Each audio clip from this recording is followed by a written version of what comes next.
Hello, Sean Briscoe here. So I get asked quite a bit about what does it take to actually run for office and what are first steps that I need to do in order to run. It's actually very simple. You probably have the answer in your desk or in your wallet or purse. It's a business card. Everything on a business card. That is the first step to running for office. You need a logo. You need an address. You need an email address. You need a website. You need a campaign phone number. And, uh, and that should usually do it. Because if you can get all of that together, that means you've written your website. That means you have your platform, your three ideas that you want to get across. You've got your Google phone number or a phone number that's not your personal phone number. You've got a physical address that's a P.O. box, not your actual physical address. And so it's given you the opportunity to go through all of that. And of course, if you have a website, you can have an email address. It's all, together.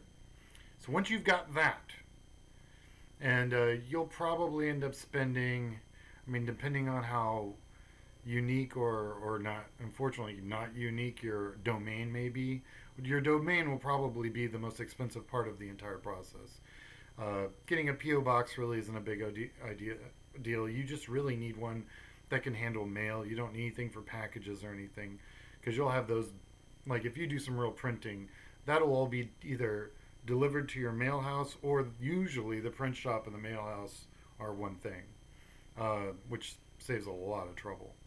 Um, so let's talk about the beginning, right? So you want to run for office. First thing you need to do is you Google yourself to death. Find out everything that's out there about you. Because if you don't do it, somebody else is going to do it. And if it's something random that can easily be explained, no problem. If it is kind of a big deal, if there was, if your 20s were a little too much fun, well, the damage from that can be mitigated by getting ahead of it and saying, hey, you know what? When I was 25, I made some bad decisions, that kind of thing. But you're able to find out everything about you, which is important because you're going to be the face of the campaign. People are going to be looking you up. It's important that you have that figured out. So once you've Googled yourself, and once you've gotten your phone number, a cell phone attached to that number, that's your campaign phone forever. Um, you start looking at domains. Now, um, I've had to work with candidates that have last names such as Smith. It's very common. Um, I doubt Barack Obama had a problem finding his website. You know what I mean? So depending on what your name is, and then there's variations. So like if you're running for a state house or state level seat, you're going to be like such and such. John Smith for Texas, and that can be FOR or the number four. There's lots of different ways you can work out your domain. But the object is to lock that domain down now, and you want the .com, the .net, and the .org. You want all three. That way your domain's safe and no one can come in and spoof your website and put out false information and things of that nature. And believe it or not, you got to worry about that at every level of campaign. I've seen computers hacked in a city council race, so it does happen. So once you've got your domain locked down, you get your email. You'll be like, Sean at SeanForTexas.com or whatever it is. You're going to need to have a few other emails in there because you're going to have a campaign manager. You're going to have a treasurer. There's that way if you can keep all that inner email, you're going to have one for info at. But you want to keep all the intercommunication in your campaign between specifically the officers of your campaign, just so all the documents and everything are in one place. And as you control the domain, you have access to everything. And it's the most random reasons why. Yeah, you got your campaign manager, you've got your treasurer, but I've seen campaigns go through 5 or 6 campaign managers. I've seen a campaign go through a couple different treasurers. I've had treasurers die on me.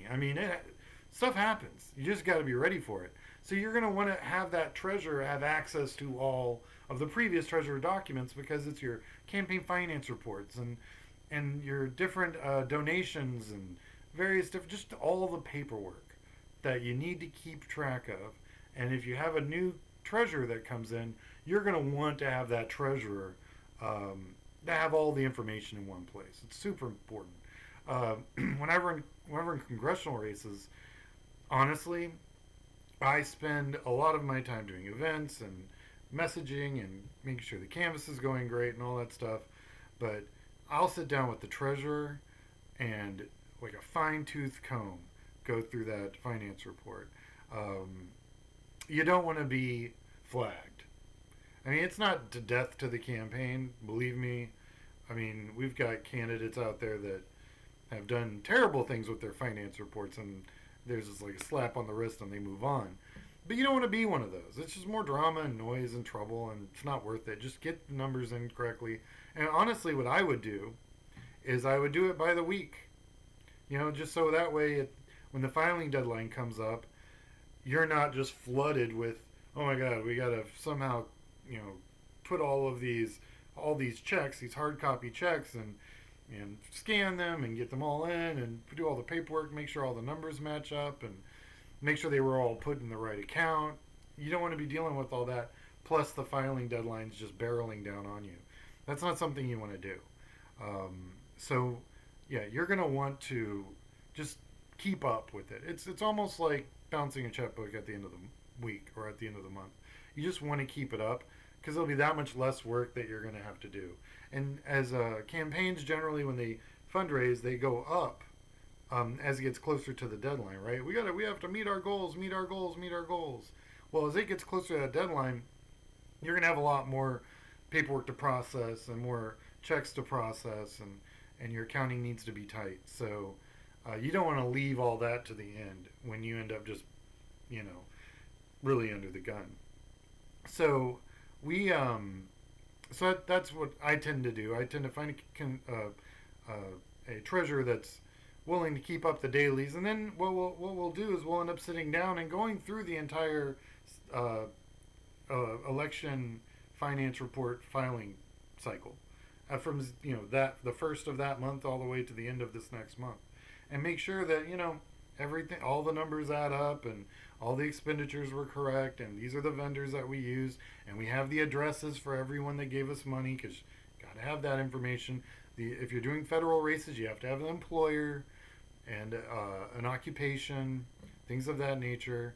It's all, and tracking all that down is difficult, especially if it was somebody that was invited to an event, gave you $50, and and then you haven't seen them since. So now you gotta go find that person, and if you don't have contact information, then it can be even more complicated. So the good news is 9 times out of 10 you'll have a check, which will be helpful, because then at least you have an address and a person's name. Sometimes they have the phone number there, but honestly, a lot of people don't answer phone calls if they don't know the person on the other end of the phone, because of just so many, scams and things of that nature. No one wants to be bothered. Like if I answered the phone every time my phone rang, I would get nothing done. I'm on every donor list on the planet. I have a bunch of friends in the same boat. I gave to Pelosi 1,000 years ago, and she will forever be my phone buddy because they just call you forever. I don't mind it. I mean, as long as they're just doing their job, and Lord knows I've been on their end. I get it. So that being said, you don't want to wait for your finance stuff to come rolling in. The other area that's important when starting up your campaign and the kind of the beginning nuts and bolts is getting a good logo. It sounds kind of weird, but there's a lot to graphics and logo, and I actually will do a video with a really, really good graphic artist. He actually designed this, and he's done a lot of other progressive posters and messaging and stuff. But he's also designed, I don't know, 20 logos for me over the past decade and a half, 2 decades, or whatever it's been now. He's great. And I'll definitely do a show with him, and he can dissect a logo better than anything. But I kind of give you the basics. You're going to want a a high frequency and a low frequency color. So red and blue, and you get white for free. That's why you see a lot of that. But you want to, because what you got to do is you got to be able to read that yard sign, because what we're really designing is a yard sign, and then that will, an iteration of that will be your logo. So really what we're doing is we're designing something that can be read at 35 to 40 miles an hour. Clearly, you want to be able to at least see the last name and the race they're running for, like Congressional 34 or whatever. And you're going to want to be able to see that while you're driving. It has to pass that test. Otherwise, don't even bother. When you see those yard signs where you're like, I don't even know what that was. What race were they running for? Those are the wrong questions to be asking yourself if you've driven by a yard sign. A yard sign should be simple.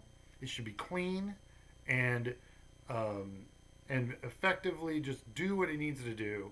Identify who you are, what you're running for. Done. You can put a QR code on it if you want, but no one's going to be taking that from their car. Maybe as they're walking by, they'll do it. But my advice is keep that kind of stuff off of it, because functionally it doesn't really do much. QR codes have a place, and I can talk about that. I can talk about that later, but your logo needs to be clean and as simple as possible, but unique enough to be recognized. And it sounds like a dichotomy of issues there, but I've seen it made work many, many times. And I mean, you'll never be the swoosh of Nike or Pepsi or Coke. You can spot a Coke logo from a mile away because your brain already knows what a Coke logo looks like, and you can spot it any mix of anything, and that's called marketing, right? So you don't ever expect to be able to do that. Like, the closest thing I ever saw that was Obama's circular logo, where like kind of the sun was coming up. You saw that, you knew exactly what it was. Didn't even need to have Obama's name on it. You knew exactly what it was. It was almost like the Pepsi or the Coke logo of politics, especially, in the '08 cycle for sure. I mean, you knew where that was coming from a mile away. But if you're running for like a state office or a city council or anything, you can't. That's not a realistic expectation. So keep it clean, keep it simple, keep it nice. If you have a signature color that you really do love, or if you have an object in that you're fond of that describes you, or it says something about you, use it. And I'll do a whole thing on like a million different logos that I've worked with and why we chose this and not that. That's for future videos. But if you're able to follow just these beginning things when you're first getting geared up to run for office, you'll do so much better. And when you bring on staff, they'll look and go, oh my God, all this work's already been done. This is awesome. Then they can get to work on the stuff that they need to do. They're not going around and fixing things because your email already works, your website already works. You've got your page up, your YouTube, you've got your video introduction. You've done a bunch of stuff already. So now your campaign manager can now manage all that and help you navigate the trouble spots that are inevitably going to come into your race, and it frees them up to actually do their job. So I hope this helps. I'll be posting various other videos on different aspects and parts of campaigning, but this always seemed to be the one that candidates ask me, like, how do I start? And this is the mechanics of starting a race. This is really what's on a business card. If you can do all that, then you are officially running for office. If you can fill a business card, you're 100%. So I hope this helps, and thank you, and please like and share my page. Have a good day.